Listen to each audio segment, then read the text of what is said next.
How do you do?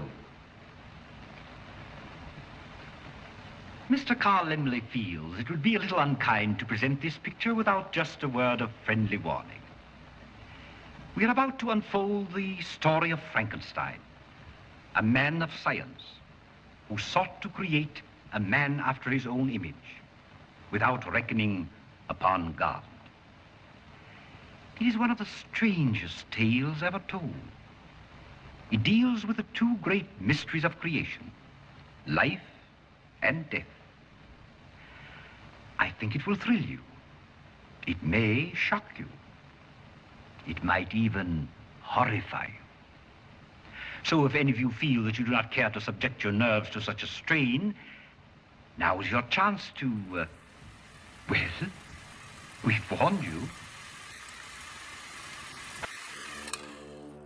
¿Cómo sabes cuando estás viendo una película de terror? El fragmento que acabas de ver pertenece a Frankenstein, de 1931. Es una intro en la cual el presentador nos advierte explícitamente sobre lo que veremos en pantalla. Ahora bien, la pregunta inicial puede parecer capciosa, bastante obvia. Hoy en día no entras a una sala de cine sin conocer al menos el póster o el nombre de la película. Es difícil pensar que una cinta llamada El último exorcismo, El exorcismo del Papa o Halloween vaya a tratar sobre un drama coming of age que te hará llorar por la vida dura de los personajes. Espera sustos, sangre, demonios y como mínimo un jumpscare que justifique el precio del boleto, claro. Entonces, ¿a qué me refiero con la pregunta inicial? El cine de terror tiene como una tradición en la que se inicia la película con una escena que se presenta al monstruo, asesino o amenaza principal, el antagonista de turno, vaya.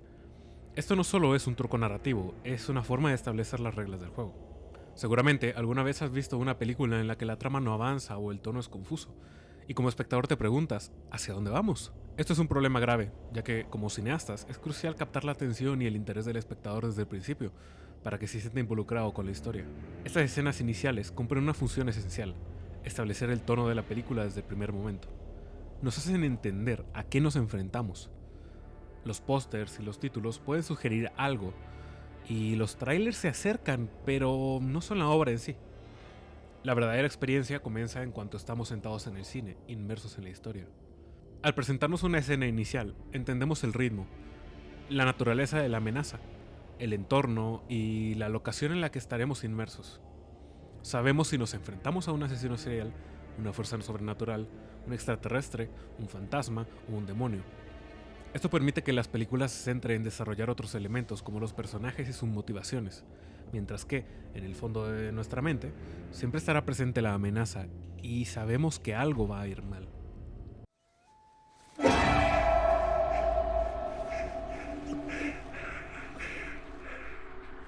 There she is, the almost birthday girl. Oh, but it seems I wore my long legs today. What happens if I...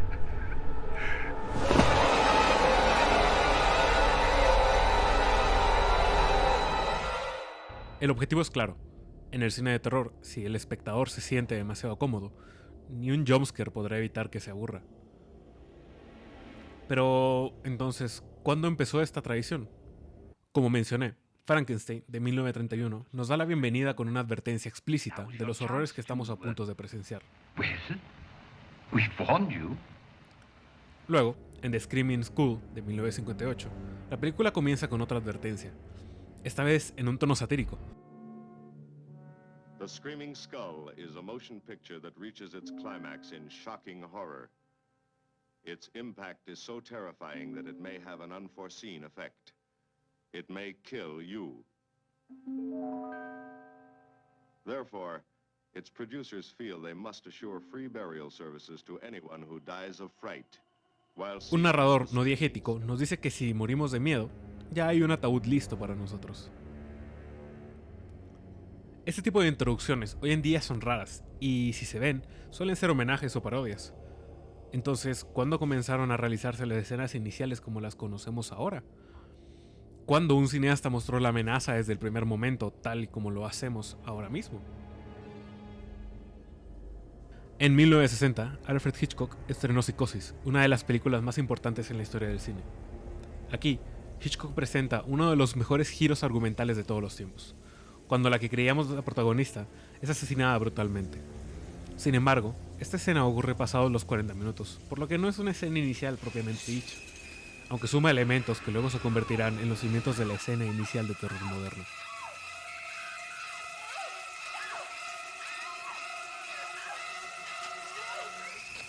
Tres años después, Hitchcock estrena Los pájaros. Aunque la película empieza de forma tranquila, desde el inicio nos muestra planos de cuervos,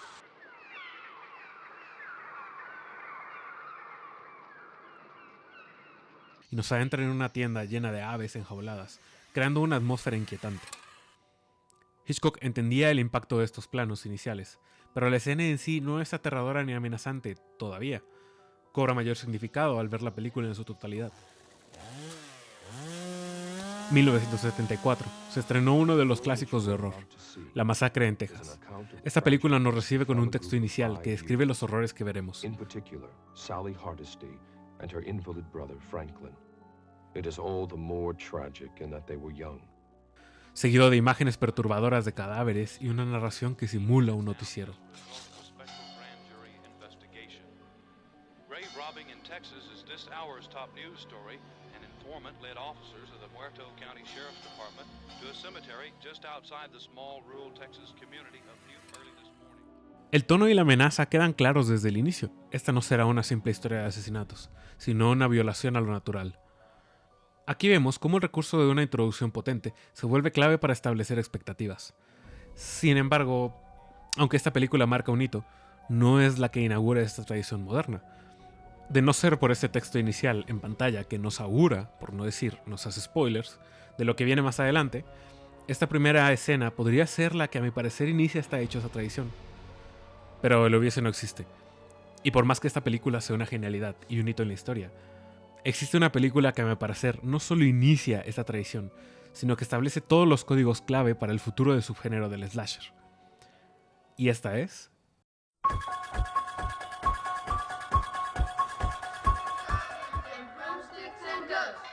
Halloween de 1978, dirigida por el único e inigualable John Carpenter.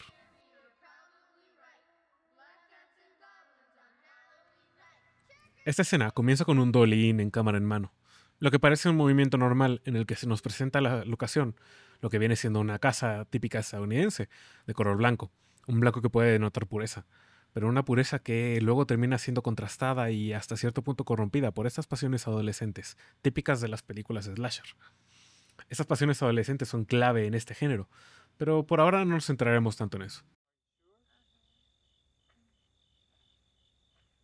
Luego, la cámara nos guiará hacia un costado de la casa, lo que termina siendo una especie de paneo, traveling, en el que nos asomamos por parte de una ventana. Esta escena nos muestra otra de las claves del subgénero. Esta especie de intrusión, de voyeurismo. Nos estamos asomando a través de la ventana, viendo las intimidades de los protagonistas, o de los que pensamos son los protagonistas.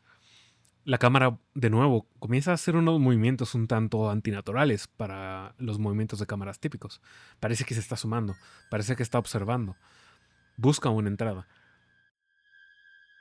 Aquí termina de entenderse como un movimiento de cámara natural y comienza a entenderse como un plano subjetivo. Parece que estamos siguiendo a alguien. Estamos viendo la perspectiva de alguien, pero ¿quién es ese alguien? ¿Qué es lo que está pasando ahí? Nos adentramos por la parte de atrás de una casa. De una forma cotidiana, parece que sabemos cómo entrar, cuáles son los lugares típicos a los que vamos a llegar. Pero eso no es lo importante aquí. Toda esta cámara subjetiva nos va a llevar a entender que hay algo malo. Nos presenta una amenaza.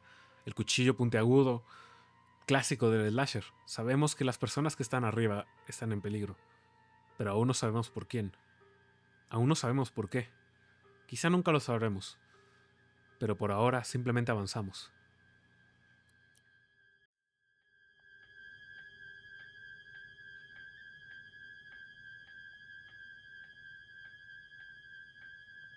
Look, Judy, it's really late. I gotta go. Will you call me tomorrow? Yeah, sure. Promise? Yeah.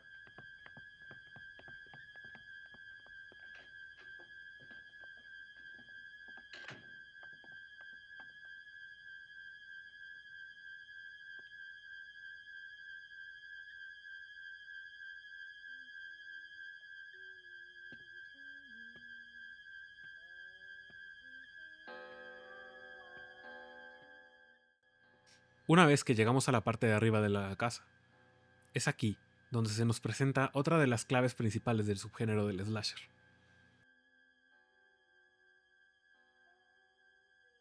Las clásicas máscaras por las cuales se ocultan los asesinos.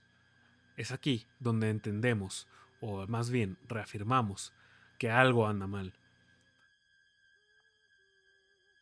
Aquí ya no hay vuelta atrás. Sabemos lo que va a pasar. No estamos viendo ninguna salida. Estamos viendo la mirada del asesino. No podemos movernos. Simplemente ser espectadores.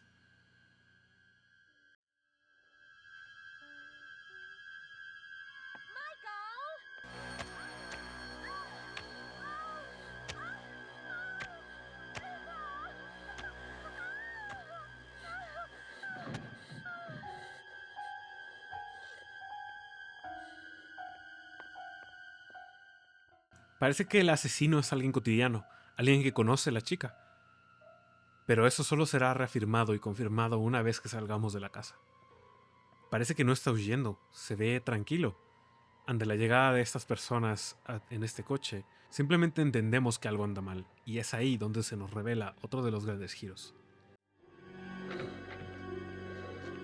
Michael? El asesino terminó siendo un pequeño niño. Y ante este shock, ante este miedo o ante esta cierta incertidumbre, es que la cámara realiza un dolly out, no se aleja incluso de la misma tierra. Es muy común cuando descubres un suceso horrible, cuando descubres algo que no debías descubrir, que des un paso hacia atrás, un respiro para la audiencia, pero un respiro que no durará mucho, algo que te mantendrá al borde del asiento todo el rato. Esta escena lo tiene todo, sirve como el precedente real de lo que ahora la gran mayoría de películas de terror hacen, y aunque en sí mismo no es un recurso exclusivo del género, sí es un recurso memorable y tradicional. Así es como se nos plantea una amenaza, un tono, quiénes van a ser las víctimas y quién el victimario.